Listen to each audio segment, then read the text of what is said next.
Dearest Heavenly Father, we thank you again for the opportunity and the privilege to be able to meet together this way.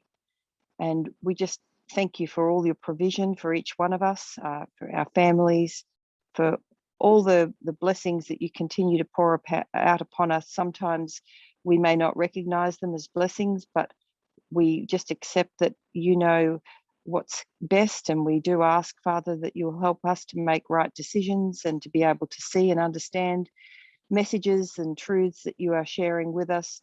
And we just ask, Father, for a blessing today for all those who are here. And we also ask for a blessing on those who have not been able to make it. But we especially ask that your Holy Spirit will be with us now, both in sharing the message and in receiving the messages. And I thank you again for your blessings and your mercy. And we pray this in Jesus' name. Amen. Okay, so as I said, some of you may have seen this presentation, not many, but just in the Rue Fellowship, but it's actually going to be a little bit different because I've changed some things. So basically what I'm looking at today are 6 psychological theories. It's looking at how we think and how our brains use fast brain thinking for so many things that we don't even really consider, because it's things that we've been doing from the time we were pretty much born. And it's basically involving our social and our psychological conditioning, as I say, likely beginning really before birth almost. And so it's good to be able to have reasons to examine ourselves and question things, and to be able to perhaps make decisions not so much on the automatic responses that we may be inclined to do, but also from giving thought and consideration and logic, as opposed to just the automatic way we think. So what we're covering today is some of the ways that we do think automatically. So today, when we're going through the study, I want to consider these 2 points primarily. How have these principles impacted our views and understanding of equality? And also, how have these principles impacted our views and understanding around conspiracy theories? Because these are 2 big issues that have affected us through the past couple of years. So basically, I've got a list here of presentations that Elder Tess has done, starting in May. Most of them are in May and June last year. However, the equality aspects have obviously really reached a peak a bit more in recent presentations. And she discussed in the early presentations last year about, she did a compare and contrast with ancient and modern Israel, and traced how that has followed through with Protestantism, and also how Seventh-day Adventists have adopted a lot of that conservative Protestant mentality or mindset. And I think for most of us, we've got a background to some degree in that.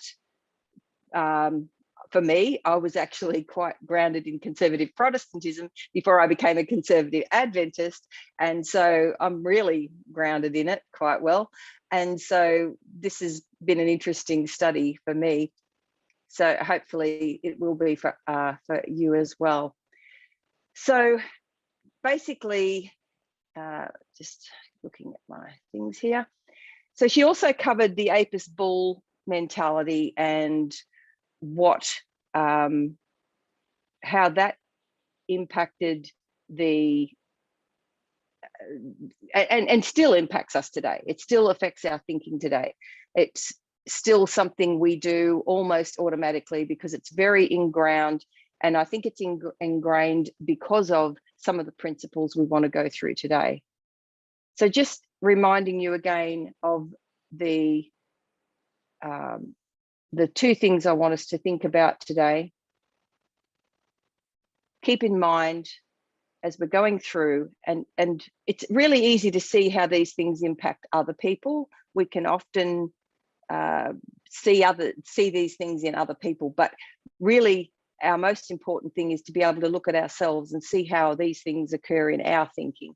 So keep in mind our views and understanding of equality, as well as our views and understanding around conspiracy theories. So I was just mentioning how we came through Protestantism to Adventism, and Adventism has adopted a lot of that conservative mindset of the basically of Protestantism, and still today are very much on a par with a lot of the conservative thinking. So we have to question whether that includes us, or whether we are going to be open to hearing God's messages, because we need to be able to come to a better understanding of how God thinks, which is not necessarily how we've traditionally thought. So where am I up to? So moving along, I'll just take you to this image here. Okay, there we go. So we want to consider understanding psychology and equality. This diagram just illustrates a little bit of what we've looked at as well, things like sexual orientation, national origin, all sorts of things we see in the world where people are not necessarily considered on the same level as others. So we also look at the conspiracy chart. I've just found this image, which you probably can't read all the details, and that's okay. Basically, what this is talking about is really what I want you to see is it starts at the bottom down here, and it says grounded in reality. And it might involve things like, you know, the FBI spied on John Lennon is one of the things that it says. It may be talking about things that actually happened. Actually, I'll just go to the next slide because it'll show you a little bit more. So things that actually happened, and then it works its way up and goes back to the top, which is detached from reality. So we go back to here, it progresses up to here, where things start to become, you start to leave reality, then you start to go into denying science. And then eventually, if you keep following that path, you end up at this point where, you know, you could be believing in all sorts of things that are really detached from reality. And hopefully none of us are in that path, at least anymore. I mean, I have certainly been in that path in the past, and it's been challenging to be able to stop and look at how I think and why, and be able to review things. But at the same time, praise God that he's been able to bring these messages to us. So how do our brains work? And that's what we want to cover a little bit about today. And, you know, basically we know that maths plays an important part in how our brains work. In fact, it plays an important part in how the world works. So a definition of mathematics, the abstract science of number, quantity, and space, either as abstract concepts or as applied to other disciplines such as physics and engineering or applied mathematics. So this picture here, I'm not really going through all the physical makeup of the brain, but we know that the brain's a complex structure, and we're not talking about necessarily the physical aspects of it today, but we're talking about how it actually works. How do we think? And we want to look at that in the context of psychological theories and what they are.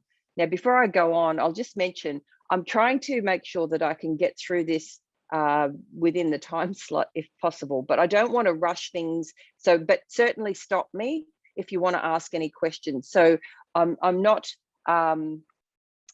sort of asking questions all the way through or anything. I'm just going through the presentation, but feel free to interrupt me if there's something I haven't covered, or if you've got a question, or at any point. That would be great.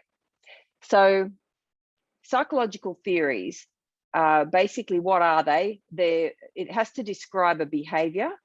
They make predictions about future behaviors, and they must have evidence to support the idea. And they also must be testable, and that's really important. Now, just getting onto our 6 psychological theories, there are more, obviously, but I've just picked 6 that are fairly common ones. So we'll go to the first one, and that's pattern recognition. Now, actually, I will ask a question here. Can anybody tell me what you think that is a picture of? If someone would like to just let me know what you think that's a picture of. If you can. It looks like a fingerprint. It does. And it's interesting that I think most of us here would recognize that and think it is a fingerprint. So it's because of the pattern, clearly. So it's an example of how we recognize the pattern. It's also a lot more than that, which I'll go into. And we're talking about maths being the basis of everything, and pattern recognition involves maths.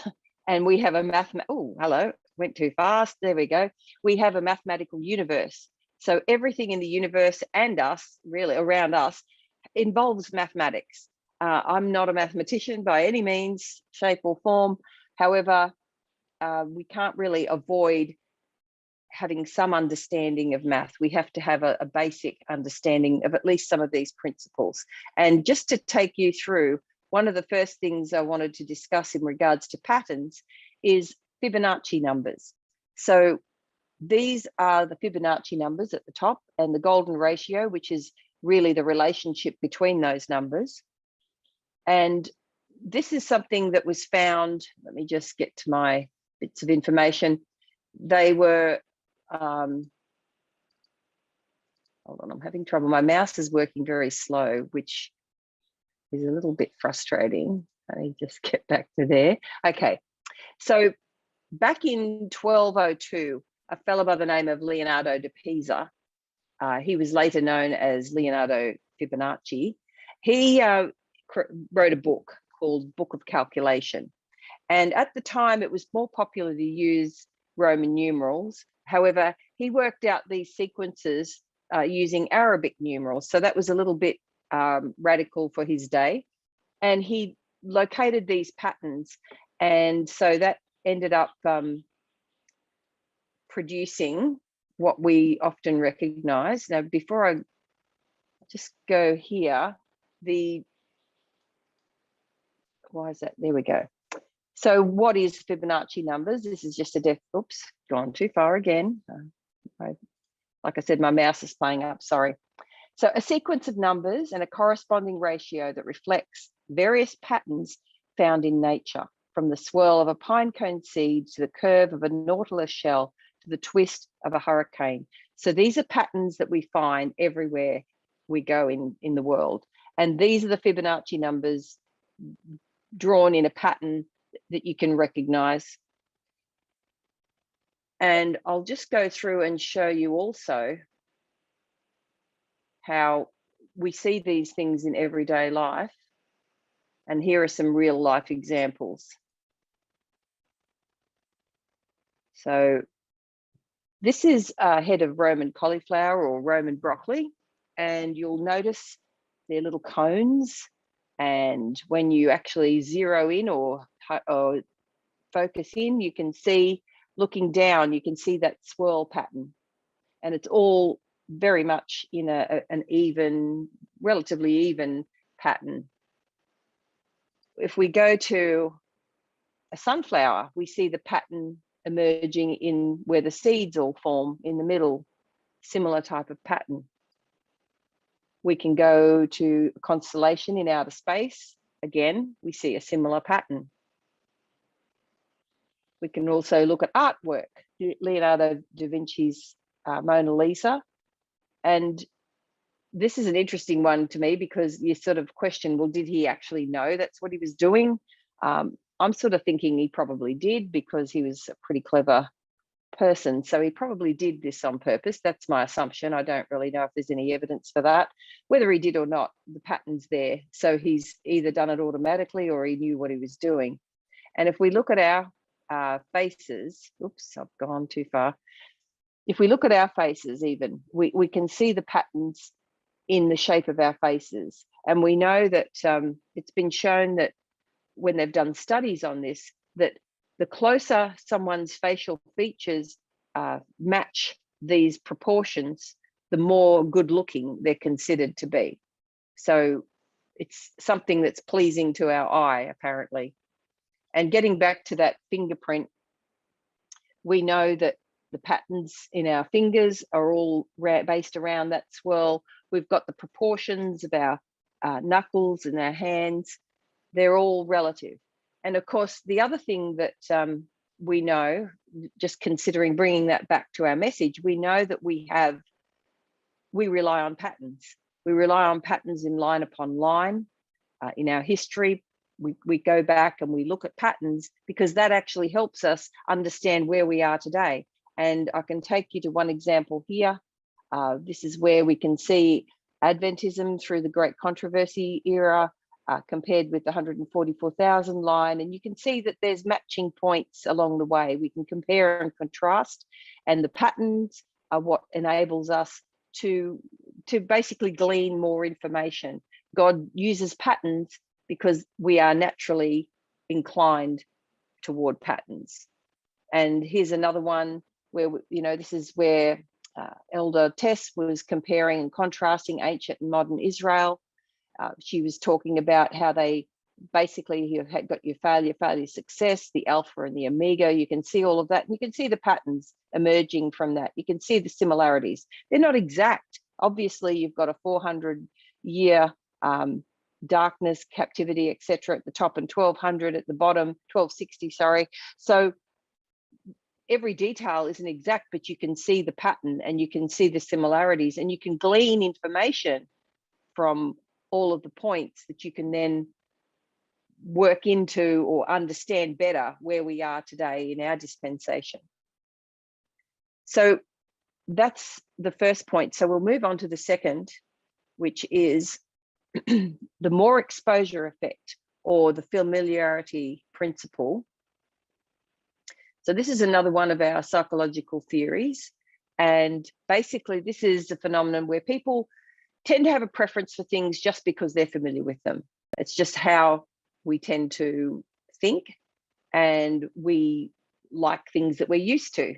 So it kind of also reminds me of by beholding we become changed. We get changed into whatever we become familiar with often. So it's something to be aware of. And basically, I looked at this, and also it reminded me of what ancient Israel did when they were brought out of captivity from Egypt. Moses led them out.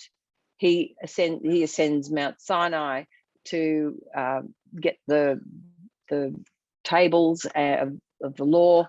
And while he's gone, they're used to having someone to tell them what to do, I guess. They were anxious about the fact there wasn't a leader. Maybe they were bored. I don't know exactly what really prompted them to do what they did. But we know at the time they resorted to familiarity. They went back and basically they built something that was familiar to them, and it was based on the Apis bull. They created the golden calf, even though in their mind this was kind of like it was probably, they thought they were doing a good thing, I guess, because it was their representation of God, and they thought this was all good things. All the things that the Apis bull represented to them, they were familiar with. So they used that principle, resorted to that without really understanding what it was they were doing. So just moving to our next one, the third one. This one's a really interesting one. It's cognitive bias. So what is cognitive bias? Well, basically we know it's a systematic error in thinking that occurs when people are processing and interpreting information in the world around them. And if you remember, Elder Parminder was talking about this in a couple of his presentations, where he was talking about how easy it is for us to recognize bias in other people. It's a lot harder to recognize bias in ourselves, but we all have it because it's something we've grown up with. It's something we've just learned throughout our lives, and frequently we're doing it without even realizing. So this is part of the purpose of today's study is to start to recognize what these automatic functions are. Now, this is a diagram which you don't need to read all the little writing. I'm sure you can't. Even I have trouble with it at the moment.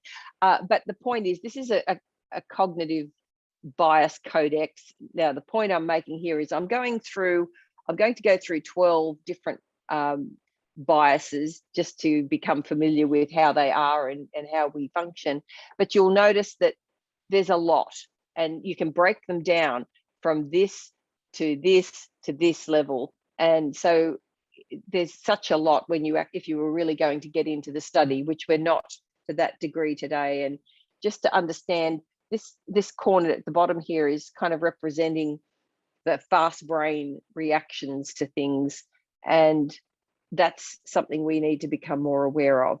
Now, I don't know if anybody recognizes any of these points, but these are things that some of us are inclined to do.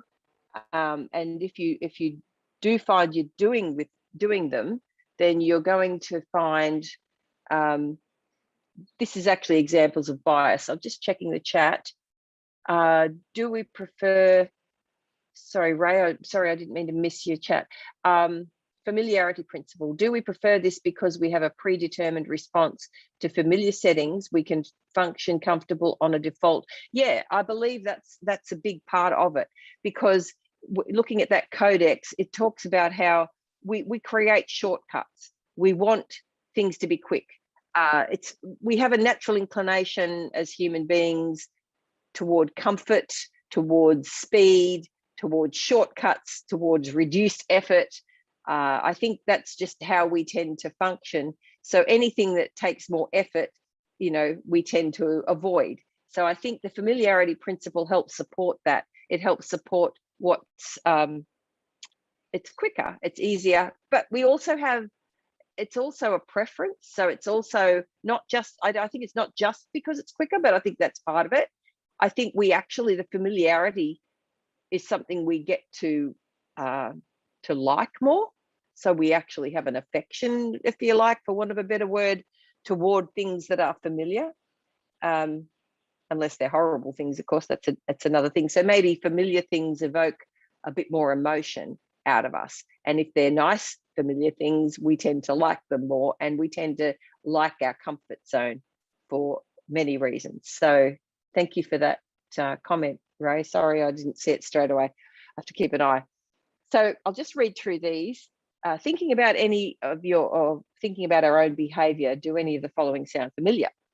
Only paying attention to news stories that confirm our opinions. Blaming outside factors when things don't go your way. Attributing other people's success to luck, but taking personal credit for your own accomplishments. Assuming everyone else shares your opinions or beliefs. Learning a little about a topic and then assuming you know all there is to know about it. So these are all examples or ways we can think that actually illustrate bias in our thinking. So as I said, I want to go through 12 examples of cognitive biases, and it's not an exhaustive list. However, as we go through them, I hope we can think about how these apply to our two questions that I asked in the first place about equality and also related to conspiracy theories. So getting down to the first one that I want to look at is anchoring bias. This is an interesting one. Anchoring bias explains how human beings tend to rely upon the first information they received on a topic. Now, this isn't just about what is familiar. It's actually about we tend to think that's correct, whatever it is. The information we've got, we tend to believe it. And then it's kind of hard to change our mind. And one example I thought of was like things like Santa Claus, even though that's kind of a funny example perhaps to use, but children are taught to believe that that's a real thing, and eventually they have to come to an understanding that it's not, but they really stick to it as a real thing for a long time if they're taught that. So another thing that was, yes. Hello? Yeah, gossip. Yes, Gossip. okay. Yes, that's a really good example. Thank you, Marie.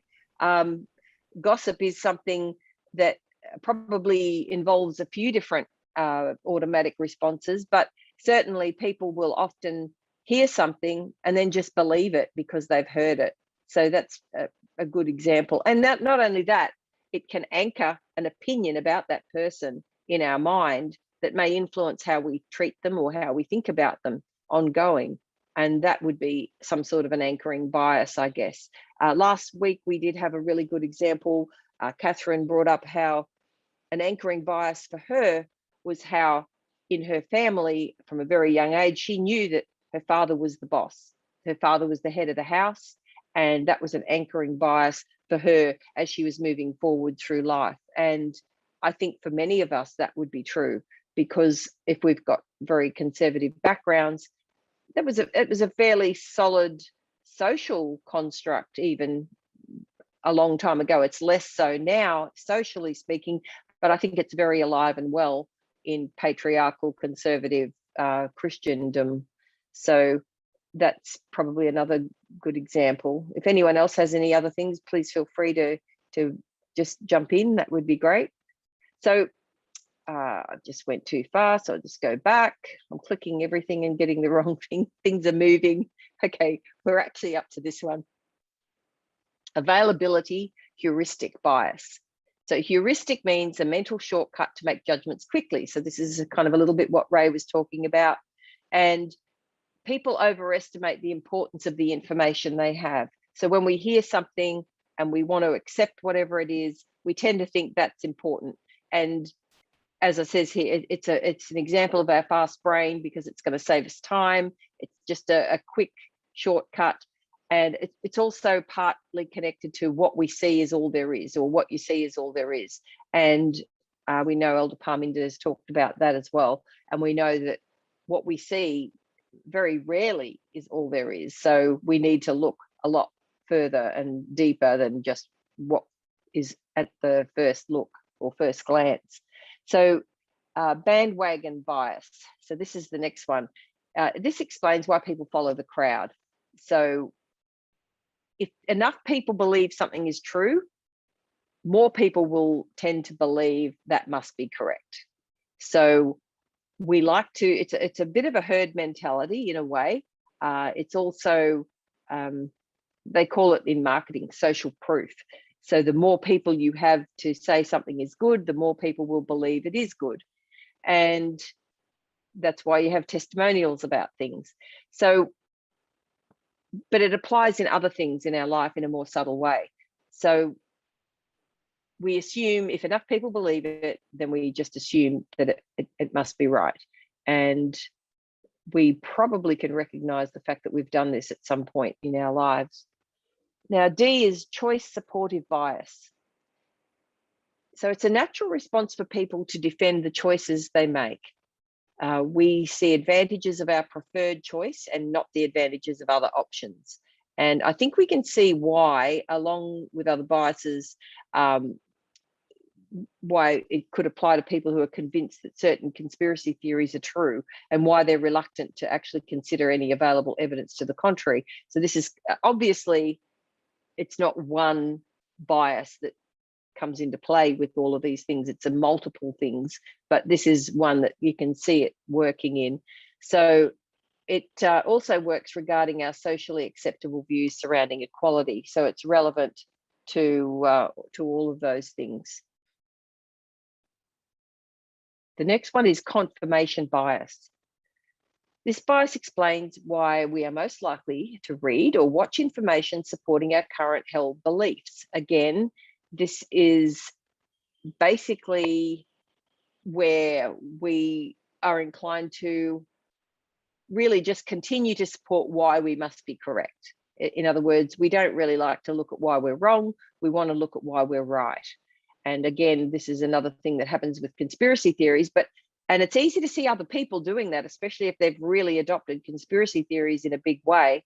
It's also relevant to equality issues as well, because basically when we have a particular set idea in our mind of the role of men or the role of women, it's sometimes very hard. Or if we have a particular bias against any LGBTQ community. You know, we may have biblical evidence to support our view, which again, we look for things to support our view, and we don't necessarily look deeper. We just, what we see is all there is. We don't understand necessarily because we don't look.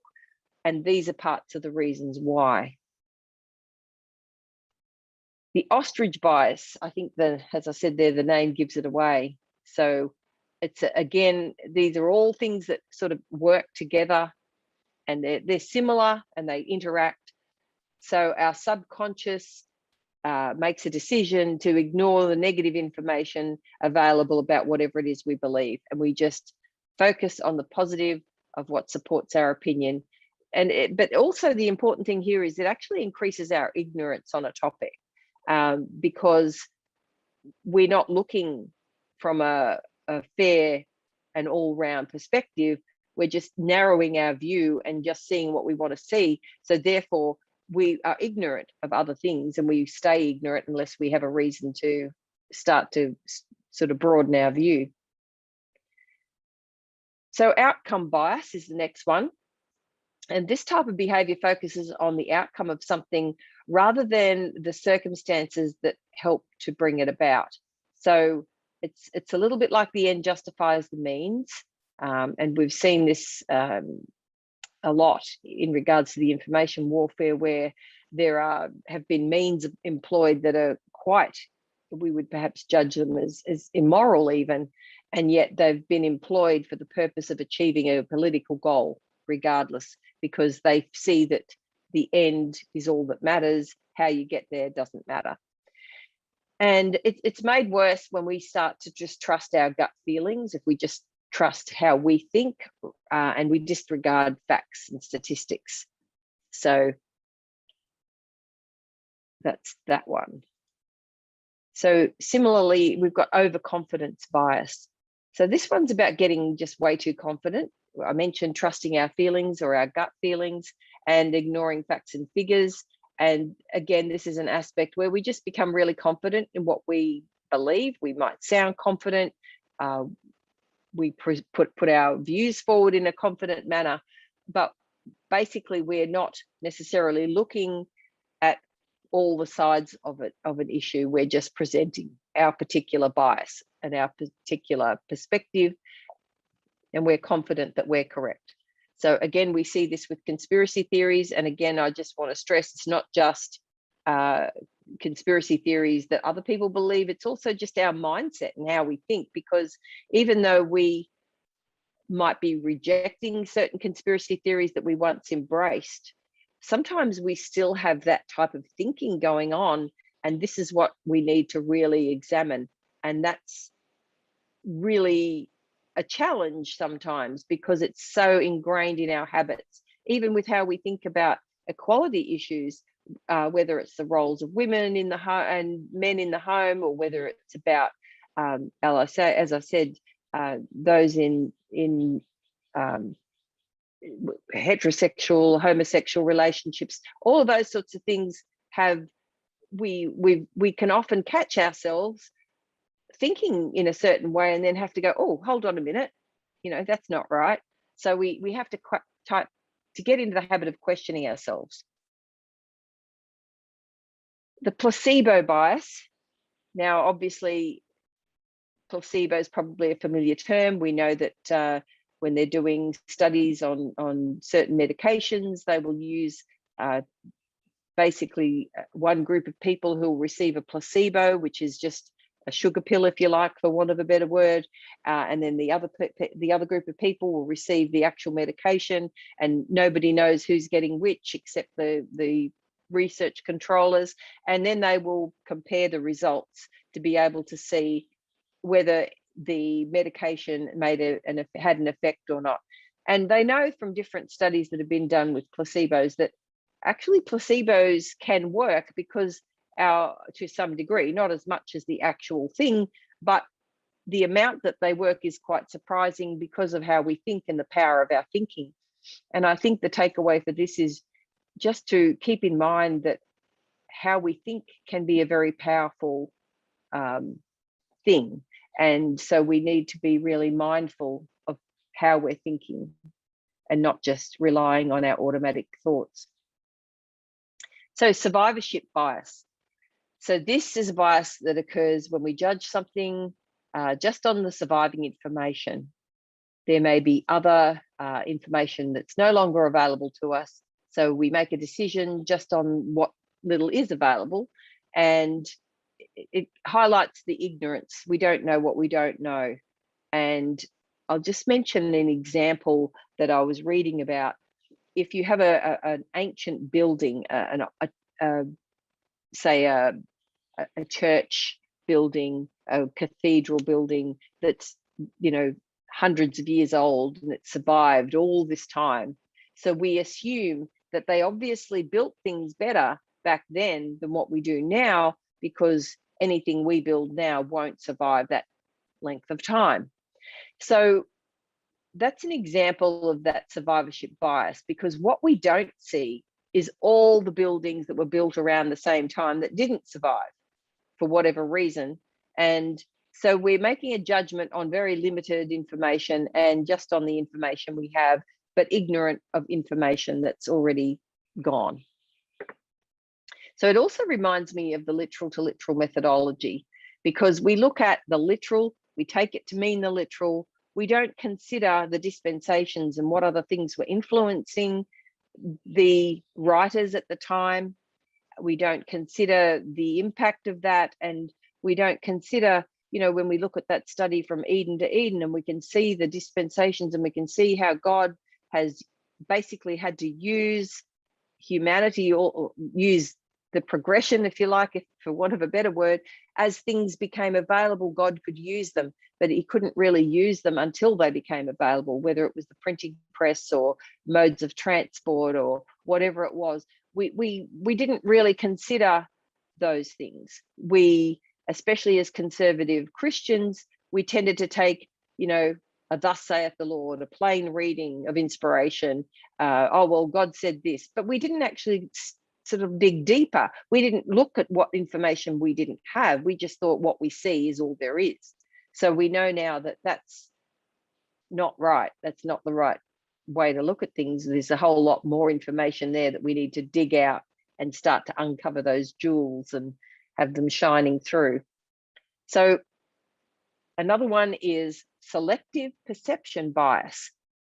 People use this bias when they overlook or forget things that contradict their beliefs or expectations. So a common example would be a smoker who ignores all the negative information and basically just continues to smoke. It might also be some of us who continue to consume the occasional food, for example, that we know isn't really good for us, but we tend to ignore the negatives and just continue regardless. So that could be something that applies to some of us in our day-to-day lives. So blind spot bias. So this explains how, as human beings, we're not very good at assessing our own bias levels. We're biased about being biased, if you like. So basically, we tend to assume, if we're asked, that we're not really biased, or we're not as biased as someone else. And we would be more likely to assess somebody in identical circumstances to us. We would assess them as being biased, but whereas we'd assess ourselves as not being biased. So that's just our natural inclination, something to be aware of. So actually, that was our last one of the 12. So we're going to move on now. Anyone got any questions at this point? If not, that's fine. We just move on to the next psychological theory, which is the Dunning-Kruger effect. So Elder Tess referred to this when she was talking about the ignorance of being ignorant. And it is really a cognitive bias, but it's kind of a big one on its own. So I've listed it separately. So it's a cognitive bias whereby people with limited knowledge or competence in a given intellectual or social domain greatly overestimate their own knowledge or competence in that domain relative to objective criteria or to the performance of their peers or of people in general. So this is really an interesting one as well. Just see if I can find where I've put that.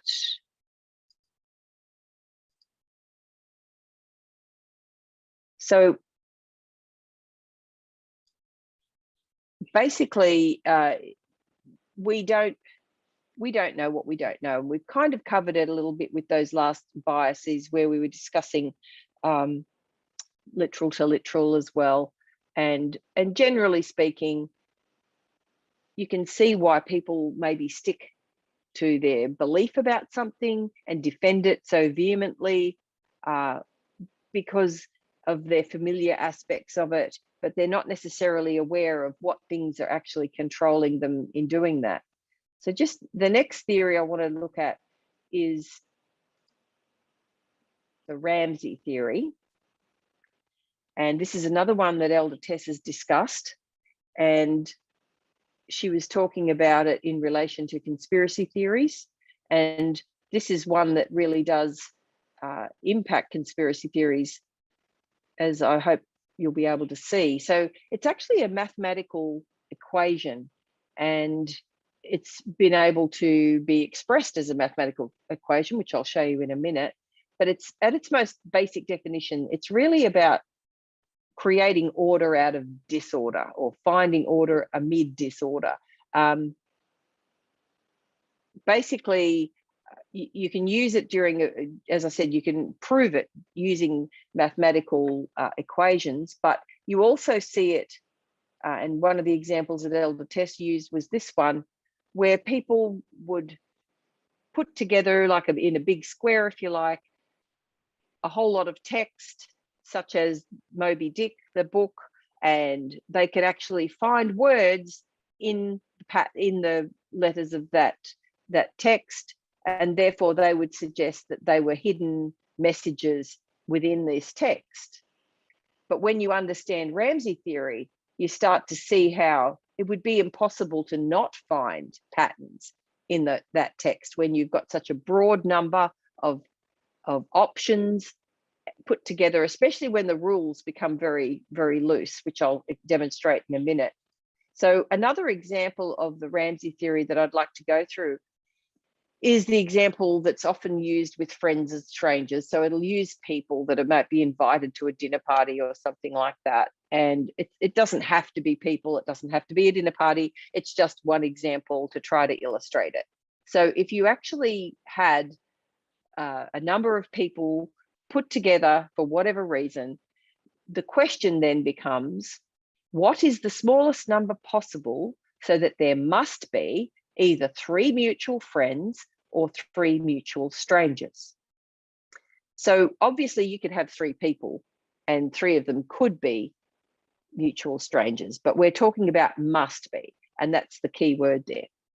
So what's the smallest number where it's inevitable? It actually can't be avoided. There actually has to be 3 mutual strangers or 3 mutual friends or 3 connections in some way. That's really what you would say. And to illustrate that, I'm using just green for friends and red for strangers. And just as an example, I just mentioned you could have 3 that are friends or strangers, but it doesn't have to be that way, because literally you could make one of them not strangers, sorry, not friends, and therefore that would actually mean that it's not a must. So you can see that 3 and even 4 people, that's not an absolute. It can't be mathematically defined that it's going to occur. So if you've got 2 + 2 = 4, it equals 4 every time. In this instance, this is not a 2 + 4, 2 + 2 = 4 scenario, because it can vary, and it doesn't have to be that 3 are going to be connected in some way. So if we look at 5, again, we still see that it's possible, but it's not an absolute. It's not going to happen regardless. So it's not a mathematical equation at this point. And what have I done there? Okay, if we go to 6, we can actually see here, now we've reached the point where it becomes a must. So there is no way to draw this where you're connecting lines. You cannot draw, it's impossible to draw it where 3 points are not connected at some point, whether it's green, whether it's blue, red, purple, doesn't matter the color, but the point being you're going to have 3 points are going to be connected every time somewhere in that scenario. So that's an example that's often used. And just to express it more in a mathematical equation, I'm not quite sure how you say it, but that's it there. And in its simplest form, we know that 3 and 3 equals 6. So what that really means is we know that 3, Ramsey theory, 6 is the number that produces 3 connections regardless. And that's therefore the mathematical equation. And this is another more neat drawing of the same thing where it illustrates the fact that there's going to be 3 points connecting. So I'm kind of stressing that because to me, it was really difficult to understand to start with. So I hope I'm making it clear enough. So, because it is a little bit of a kind of a mind twister when you start thinking about it. So why is this relevant to conspiracy theories? And basically it's because when you start, if six is a relatively small number, if you think about it, if this as a number as small as 6, there must be a connection between those particular points. Can you imagine if you had 7, 8, 10, 1,000? Can you imagine? It's actually not able to be calculated. It's actually, it gives you endless possibilities. And that's pretty much how I've expressed it there. So if you have a conspiracy theory that's depending on a whole lot of factors, then you're going to get patterns or connections between them regardless. And just to go back to our original example of using text, I don't know if anybody remembers the Bible code. I do. And I actually thought this made sense at the time, I'm sorry to say. And now that I'm looking at it, I can see why it really doesn't. Well, I can see why it makes sense as in from the Ramsey theory's perspective, but I can't see why I actually thought it was some sort of hidden code, because I actually did think that's what it must be. So, but when you look at this, they could apply any rules they wanted. You'll notice the green, the different colored lines, they could actually have letters that are next to each other, letters that are separated. It can go diagonal, it can go in any direction really, and they can make patterns and they can make words. So how could you not make patterns out of this, or how could you not make words out of this? And we're talking about the Bible, which has I don't know how many letters or individual words, and if they used a computer to be able to pretty much put it into a big grid, and then they started searching for words, well, clearly they're going to find patterns. That's just inevitable, because it's a mathematical inevitability that they're going to find patterns, and Ramsey theory is the proof of that. And it only takes 6 variables to actually guarantee a connection. So if you've got all of these variables, then you can imagine the connections are going to be quite large. So we've got Moby Dick was the example of that first text that I used, and they've put some prolific songwriters and all of their lyrics together, and they still find the same things emerge. And going back to the example that Elder Tess used, we've got, if you read from the bottom, M.L. King, to be killed by them. So they read that as a message. And of course, if you even think about that logically, for these things to have been written before those events, they only ever have meaning when we know what the events are. There's no way anyone before this event would have known what that meant. They wouldn't have been able to even see that pattern because it didn't have any meaning to anybody. It was only became a thing once it had happened. So once we are familiar with something, that's when we see the patterns. We can't see a pattern with something we're not familiar with. And so that's another reason that it doesn't even make sense as far as a hidden message is concerned. And we look in the sky, we can see patterns. This is the Orion constellation, and you know they make a hunter out of that.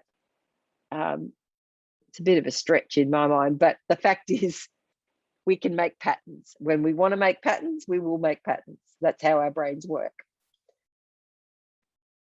So Ramsey theory also states, given enough elements in a set or structure, some particular interesting pattern among them is guaranteed to emerge, which is what we've just been going through. So we naturally want to make sense of events, and our cognitive biases will encourage us towards whatever story best fits our internal narrative. Ramsey theory explains why there's no possible way there where the majority of the medical fraternity and scientists worldwide could cooperate consistently, even over a short period of time, let alone over a long period of time, to pull off conspiracies that, you know, envelop the globe, such as COVID-19 and the vaccines, etc. So this is just a current example we're living through, where people are assuming that there's this conspiracy going on, and for it to even be possible, it's just not possible. Basically, that's the point. And Ramsey theory shows why that's not possible. So moving on to the next one, and we're getting closer to the end here. We have a correlation and causation. So before I go on to this, are there any questions? I'll just ask that before we move on to the next point. Has anyone got any questions, or do you think it's clearer than perhaps, hopefully it's clearer than what it might have been before? But if you have any questions, please feel free to just jump in. So moving on, correlation and causation. Again, we see this more in relation to conspiracy theories, probably, but basically we've got, they're terms that are often used in research, statistical research. And in research, they're looking for correlations and they're looking for causations. They're looking at things that cause and maybe correlate. But what they've proven is that they're not inevitably together. So correlation means the dependence on a statistical relationship, how strongly a pair of variables are linearly related and they change together. And causation is whether something or not, you know, two variables or bivariate data are actually dependent on each other and cause the other to move for whatever reason. And an example of this is, you'll see with this example, we've got ice cream sales and sunglasses sales. And you'll see that with the points on the graph, they're all going up at kind of a similar rate, making similar progress. But we know that they're really, even though there's a correlation, we know that selling ice cream doesn't in any way influence selling sunglasses, or sunglasses, vice versa, don't influence ice cream sales. So there's no cause. Just because they follow a similar pattern does not mean they have to be related. So that brings us to correlation does not imply causation. And Wikipedia explains it like this. The phrase correlation does not imply causation refers to the inability to legitimately deduce a cause and effect relationship between two events or variables solely on the basis of an observed association or correlation between them. The idea that correlation implies causation is an example of questionable cause logical fallacy, in which two events occurring together are taken to have established a cause and effect relationship. So if you're going to assume that because they're closely related, that they must be somehow influencing each other, then we are establishing basically a logical fallacy in our thinking, and it's questionable thinking at best. So one does not apply to the other, or imply the other. So as an example, do vaccines cause autism? Well, no, it's been scientifically proven through numerous studies they don't. There was a couple of studies done early in the piece that suggested that there was a connection. However, it was proven later on that those studies were actually faulty, and they went on to do a whole lot more studies which actually totally disproved any thing that was assumed in that original study. And consequently, they've proven that there is no connection between vaccines and autism as one really good example.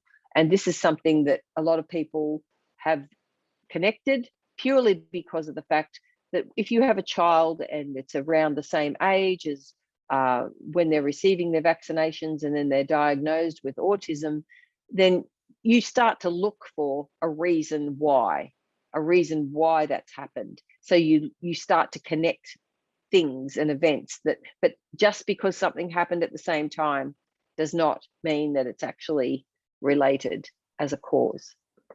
Hey, Lynne, I remember Yes. in my last semester at uni, we looked at this issue in a critical thinking subject I had to do.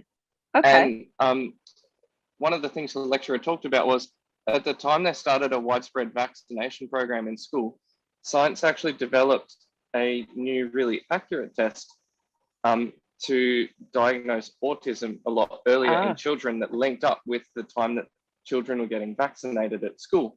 So it sort of ties back to that, that exact diagram you were showing before, that it was just unrelated events that were happening at the same time in children's lives that people went, oh man, these are obviously linked. And it actually had nothing to do with it. It's just, but because they were both happening and it was affecting such a large group of people, everyone jumped on it, and it's still a thing today, even though it happened decades ago. And it's interesting that it is still a thing today. And why is that? I think largely because as people, we want to stick with what we originally believe. The original information we got must be right. You can see that, because people even still quote some of those faulty studies that have been proven to be wrong. So thank you for sharing that. And it's interesting to see. Like I say, it's a lot easier to see with others when you're observing it from an outside perspective, and you can see what other people do. It becomes a bit more challenging when we have to start questioning ourselves and how we might be doing similar things in other things. But thank you for sharing that. It's an interesting thing. I didn't realize that they'd actually developed their diagnostic procedures around the same time. So that's a really good point. So originally, I was looking at how conspiracy theories were being weaponized, and basically how the particularly conservative Protestantism has been weaponizing conspiracy theories. And we've tended to take on that mentality or that mindset by our inclination. Hopefully most of us here have now had a lot of good reasons to question that. And I think most people who are still clinging to those things have actually gone, which is sad. But at the same time, hopefully that we can still refine our thinking and be prepared moving forward, because we've still got more to go, and we've still got more to take on and understand and change about our thinking, because, well, I suppose the older we are, the more ingrained our thinking is. So perhaps that's why it's harder sometimes for people who are older, because they've just had a lot more years thinking that way, speaking personally, of course. So basically, as I mentioned, Elder Tess took us through the evangelical conservative right, how they set up their political agenda, and they've been working on that for decades. And they really intended to achieve their political goals regardless of the means they used. And they've adopted a lot of conspiracy theories. They're really using those in a lot of cases to establish more fear in people, which actually works to their favor, because people who are fearful tend to sort of look for an answer, or for, often even to God, to solve their problems. And they're trying to make a religious nation, regardless, according to their views and their apispal and patriarchal views. So we also want to challenge our ideas about equality. And to finish, I'd just like to say that most of us are aware of the challenges that we've had as members of this movement, where our views about women and their roles were concerned. And we know back in 2019, we had some challenges accepting women's ordination, and the symbol of women wearing pants were introduced, and unfortunately a lot of people left around that time, but that was just the beginning. And the message of equality has been progressing and advancing through the various dispensations we've had ever since. And we're also, sorry, I'm having a tongue twister. We were also required to pass the test about conspiracy theories and the mindset of at the close of probation waymark for the priests. So if we're here today, we've hopefully managed to get through all of that, but we're still going. And we're approaching the end of the priest line, and we're beginning into the 144,000 line for most of us, and not beginning, but we're entering into that primary line. And we know that the Sunday law waymark is not what we thought. We've learned that it's not about the Sabbath, because that's not really a test for Adventists today. And we've learned that the challenge for us is about equality, primarily about equality. And basically the Sunday law waymark, as it gets closer, we're going to hopefully understand that more and more as we get to understand God's character. And we recognize that even with the LGBTQ community and the inequality that they've experienced, we know that a lot of that has come from just the position that women have held in society as being lesser to men in some way. And so anyone who has qualities of a woman, they're looked on as being a lesser person. And we know that this has been something I think which has really happened right from the beginning. When you go back to Adam and Eve, Adam's first response was to blame Eve.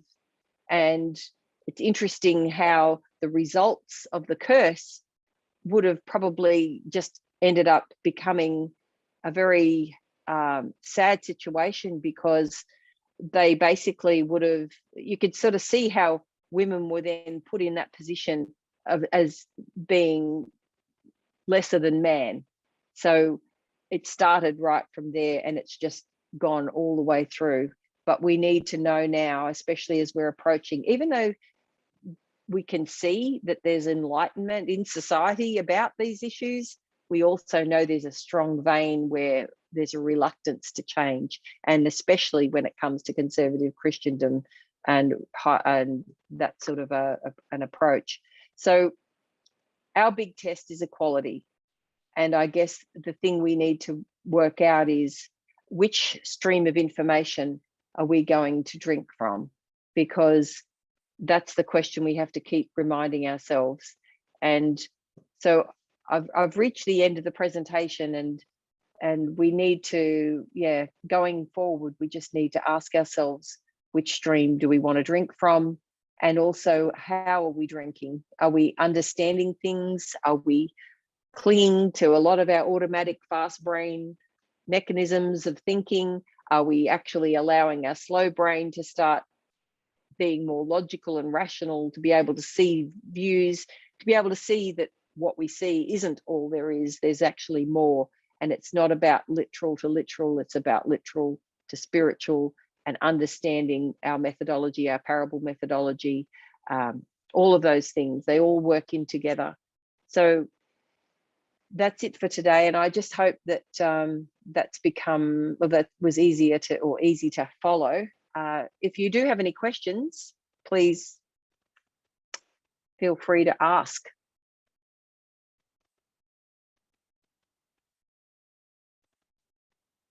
Any comments or questions? Otherwise, we can close in prayer. One of the things that you mentioned was that Adam blamed Eve. Mm-hmm. Eve was the one who made the mistake first. Mm-hmm. And interestingly, Adam blamed her, then she blamed the snake, and the poor snake didn't have a leg to stand on. Yes, I've heard that one. Yeah, I think it's naturally, if you think about some of the theories that I've just gone through, I think we covered in there how our natural inclination is to shift the blame onto somebody else. As human beings, we tend to do that. and we have to stop ourselves from doing that. If that's our automatic responses, we need to stop and think about that. And yeah, I think there's a lot of things that contributed to the beginning of things, and obviously sin was one of them. And it's just an interesting observation, I suppose, of how that all came together. So yeah, I think right there we could see the result of drinking from the wrong information.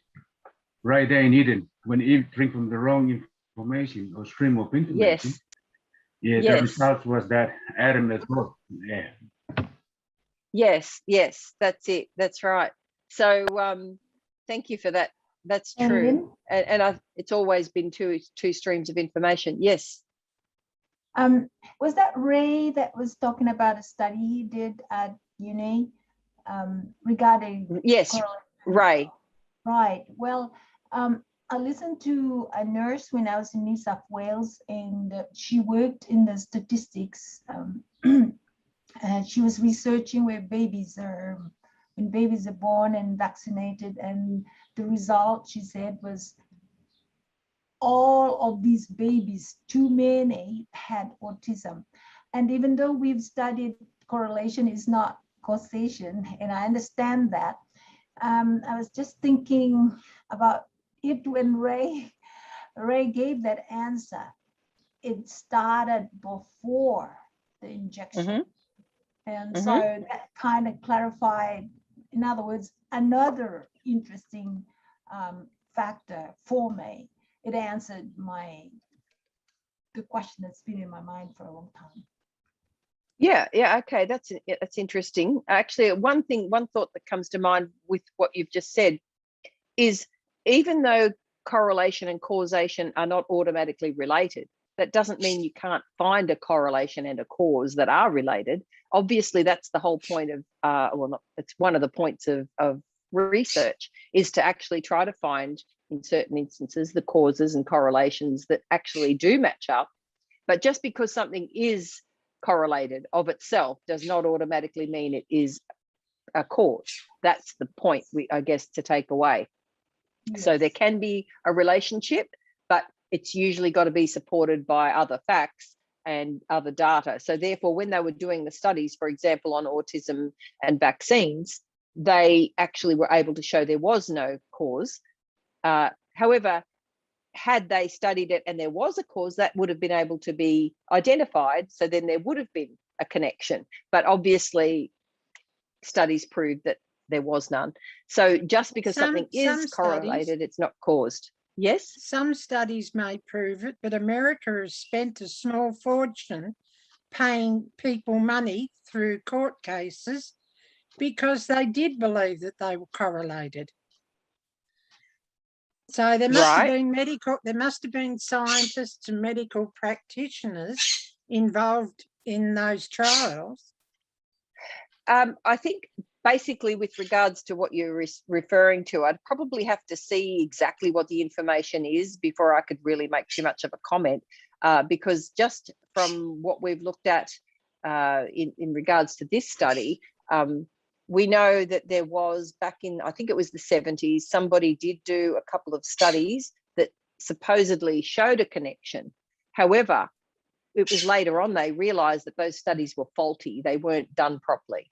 So, and then they went on to do more studies that were done properly. So maybe, depending, I don't know exactly which things you're referring to, but maybe there was, it was around that time, and maybe they felt that they had to try to, basically resolve issues at that point. But it was basically shown unequivocally that there is no connection, at least later on. Oh, I've got a girlfriend whose son was 3 years old and perfectly fine, talking, doing all sorts of things. And then he had some immunisations given to him, very young, I think 3 too young. But anyway, he had some vaccinations, and he's very autistic now, really autistic. But what we've found is that there is no relationship between the actual receiving of a vaccine and the development of autism. So what science has proven is there is no connection. So while it just so happens that he was at the age where he would receive vaccinations, and he would have been receiving vaccinations likely from when he was maybe 6 months old and onwards. No, I only started at 3. Okay. So at that point, as the statistic, just sorry for butting in no, here. that's okay. There are studies to show that it's around the age of 3 that signs of autism really start to show. Yes. So that was the point I was going to try to get to, is the fact that it just so happened that they happened at the same time. Now, he may have had a good feed of carrots that day too. You could say, well, maybe that's what caused it. Well, obviously we wouldn't think that. So my point is, just because it happened at the same time or around the same time, there is no proof that actually they were connected. It was unfortunate that they happened to be at the same time. And this is why our natural thinking is inclined to go, oh, well, they must be connected. And that's the point of what we tried to show you today, is that just because they happened around the same time does not mean they're connected. There's a good chance, had he not even received any vaccinations, he would have still developed autism. There may have been some other causes involved. There may have been some other factors involved. We don't know. But we do know scientifically that it wasn't the vaccination that caused it. It just happened around the same time. Can I just say that one of the things that I learned when we did statistics was that people who have had car accidents have eaten carrots either within that week or within that month. Okay. So therefore, anybody who eats carrots is likely to have a car accident. So there's a correlation there to say that anyone who has carrots is definitely going to have a car accident, because everyone who has a car accident has probably eaten carrots. That So, might be true. Yeah, so therefore, Or not. So therefore, that's the correlation and causation thing. Just because something happens, it doesn't necessarily mean that Okay, causes well, it. you be careful with your eating of carrots. Absolutely. Yeah, but sometimes it depends on the Don't choose doctors. carrots and drive. You know, those some of the doctors, if they are anti-vax doctors, they will present the case that it's connected to it. But if it's the pro-vaccine doctors who deal with the situation, they will their study will find that there's no connection. So really, it comes down to the doctors who handle the case, because the parents or those that are having the sickness, they will really take his word for it. Yeah, I think. Go ahead, Lynne. Sorry. Go ahead, and I'll say my comment afterwards. Yeah, no, I was just going to say that I think there'd be not too many doctors these days who would suggest there was any connection when it comes to vaccination and autism.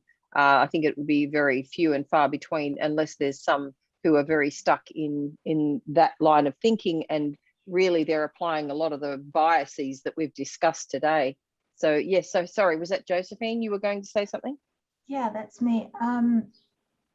Some of the parents or many of the parents that have autistic children correlating to time of vaccination were out asking the government in New Zealand not to make vaccines mandatory. And that's the reason behind why they want to have a choice, because they say, oh, my child was vaccinated my child was perfectly fine, normal, but when the child took the vaccine, the child became autistic. So because of the erroneous research or information that they have, they assume that and went on to not like vaccines. Yes, and then they apply these other biases that we've discussed, where they just want to reaffirm what they already believe. So they only consume information that confirms it. They only listen to information that's going to confirm it. They're going to be solid in that belief. They're not really willing to look at anything that's objective or in opposition to what they believe. And so consequently, they are applying a lot of the biases that we've been discussing today. So they're not really looking at scientific research from an objective perspective or looking at it with an objective opinion or view. So I just, maybe we need to close with a prayer because we need to come back at 11. Is 11 going to be okay? Sorry, it's gone on a little bit longer than I anticipated with the questions, but thank you for the questions and the comments. I do appreciate those. Yes. My daughter got vaccinated when she was born. I think it's a whooping and a cough and something else, and I had to get vaccinated as well. So they get vaccinated before 3 years old. Sorry, could you just say that again? I just had a bit of trouble hearing you properly. When my daughter was born, she got vaccinated straight away when she came out. Okay. They get a whooping, I think it's whooping or something else, and then I had to get vaccinated as well. Being the one in the household to get vaccinated looking for. So it's way before 3 years old. Okay. Thank you. Lynne, can I Yes. just say one quick thing? Yes. I'm staying with an Adventist couple at the moment, and they're not conservative. And it's really interesting because up until now, I've only had interactions with conservative Adventists, really. And the whole, with the priest line and the Levite line, and then the line of the Nephilims. For the Levites, they're in their latter rain right now, almost, at the close of probation. It's just so interesting coming in and seeing the impact of what's happening with COVID and the argument around it and the vaccine, and just the way first-handedly it's affecting these people and their lives and their opinions and their experiences. It's just quite amazing when you look at our lines and you see how what's happening externally is really the latter rain that's affecting liberal Adventists. I just find it absolutely astounding. And at the local Adventist school here, where I am, a local conservative doctor handed out fake certificates, vaccine certificates. Exemptions. Because there's about 40% of the school are all conservative Adventist teachers, and it got out on the local radio, and it became quite a thing. And then the local radio broadcaster, he rang the conference, and the conference, they were horrified to think that the school was promoting, all this sort of stuff. And now it's the doctor's been handed over to the medical people. But I just wanted to say how it really is playing out in reality. It's astounding for me to just watch. It's just amazing. Yes. Anyone can kneel or bow your head. We'll have a prayer and close. Dear Heavenly Father, we thank you again for the time that we've been able to spend together, and hopefully we can learn from these things that we may be able to apply them in our own lives, and we can move forward in a way that will be less biased, less inclined to faulty thinking, and more inclined to be able to look at things logically and rationally.